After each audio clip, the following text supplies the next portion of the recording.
లోకరక్షకుడైన యేసుక్రీస్తు నామమున మీ అందరికీ నా యొక్క ప్రత్యేక వందనములు. ఈ ఉదయకాల సమయమున దేవుడు మనకిస్తున్నటువంటి వాగ్దానమును చదువుకుందాం.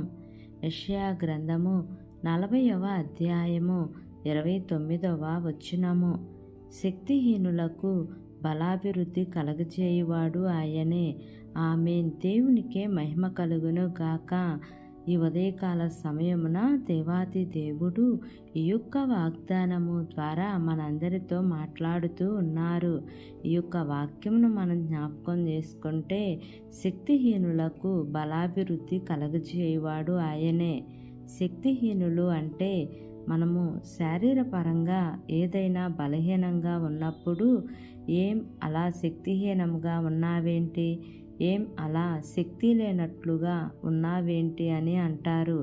అలాగే లోకంలో ఒక బలమైనటువంటి ధనవంతుణ్ణి చూచి మనము వారితో ఢీకొనలేమండి, వారు చాలా శక్తిమంతులండి, వారికి రాజకీయ పలుకుబడి ఉంది అండి, వారికి ధనబలము బంధుబలగము ఉంది అండి, వారు చాలా శక్తిమంతులండి, వారితో మనము ఢీకొనలేము, వారితో మనం మాట్లాడాలి అంటే మన శక్తి చాలదండి, మనము శక్తిహీనులమండి, వారైతే ఏ కార్యమైనా చేయగలరు కానీ మనము చేయలేము అని ఇలా మనల్ని మనము ఏమనుకుంటామంటే, మనల్ని మనము తక్కువ ఆలోచించుకొని శక్తిహీనతలోనికి వెళ్ళిపోతాం. ఒకవేళ నీవు శారీరపరంగా శక్తిహీనురాలివి, శక్తిహీనుడివి అయినా, లేక ఆర్థిక పరంగా ఉద్యోగాలలో అనేక రకములైన సమస్యలను బట్టి శక్తిహీనత, లేదా కుటుంబాలలో మనకు ఉన్నటువంటి పొరపాట్లు సమస్యలను బట్టి శక్తిహీనత, ఇలా అనేక రకములైన సమస్యలను బట్టి మనం శక్తిహీనముగా ఉన్న దేవుడి రోజు నీకు ఇస్తున్న వాగ్దానము బలాభివృద్ధిని కలగచేయువాడు ఆయనే. నీ శరీరము కొన్ని సంవత్సరాలుగా శక్తిహీనతలో ఉన్నదా? అయితే 12 సంవత్సరాలు రక్తస్రావం కలిగిన స్త్రీ ఆయనను ముట్టిన వెంటనే స్వస్థత కలిగి బలవంతురాలుగా అయ్యింది. ఆనాడు సంసోను కూడా తన శక్తిని అంతా పోగొట్టుకున్నాడు. సంసోను ఎంత బలవంతుడండి, ఒక్క చేతితో ఎంతటి బలవంతులనైనా పడగొట్టగలిగిన వ్యక్తి, గాడిద ఎముకతో 1000 మందిని హతమార్చిన బలవంతుడు సంసోను. కానీ ఒకానొక సందర్భంలో ఆయన శక్తిహీనుడైపోయినాడు.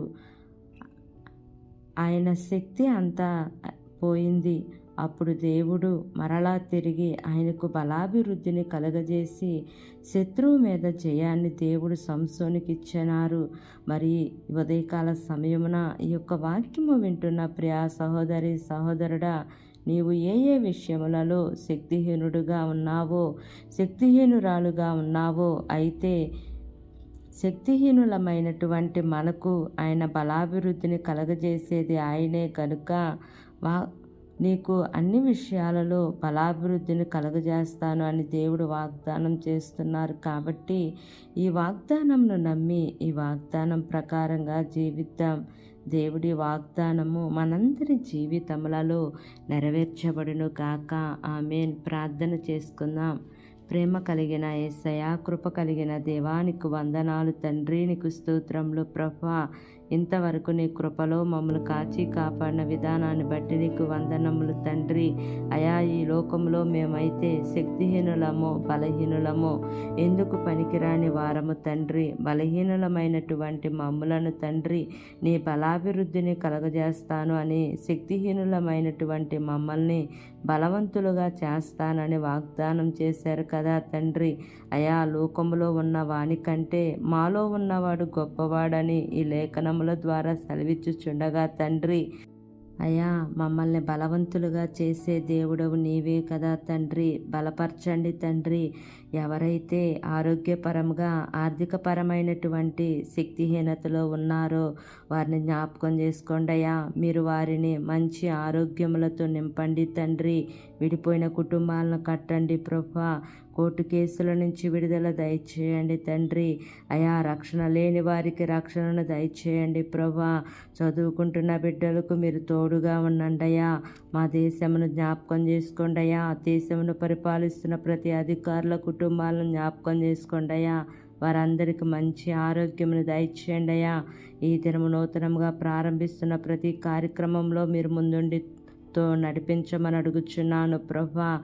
ఈ దినము ప్రయాణం చేస్తున్న ప్రతి బిడ్డను జ్ఞాపకం చేసుకోండి. వారి ప్రయాణంలో క్షేమాన్ని ఇవ్వమని, నా యొక్క ప్రార్థన ఆలకించి అంగీకరించమని నజరేయుడైన యేసు అతి పరిశుద్ధ నామమున అడిగి వేడుకొని పొందియున్నాము తండ్రి. Amen, amen, amen. Praise the lord. God bless you all.